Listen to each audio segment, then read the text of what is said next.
Hello guys, good morning guys. Ayan guys, second day na po natin guys na pupunta tayo sa Bukiran.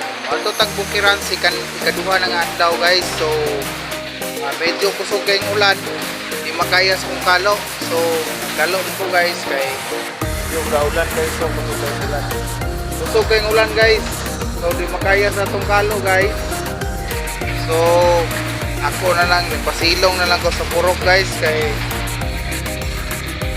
nagpasingulan ta ako galingon ra po mag baso lang eh. So karon nga video guys, so nahipos naman gahapon ato ang mais. So nagpapanit na punta, nagpapanit kay dili na to hipuson guys, dito ra sa ato ang butanganan na sa bukid. Sa ato ang buhos lang na to ibutang. Medyo dili man kay ko talagsara man kumuadto dito guys. So basin kawaton ba. Daghan ra maglapad og likod diha. Ang lapad og likod guys, mao gina. Lisod gyud gina kay labtanon basta lapad og likod.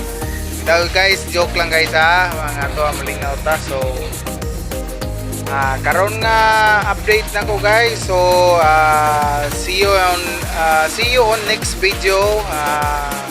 Kita na ko guys. So kumusta na ang sitwasyon sa mamanitay na tong mais dito guys.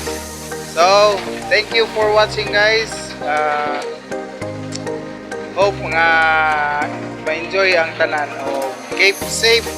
Ang pingin yung kaugalingon permente mga ka-idol. Salamat kayo mga ka-idol. God bless.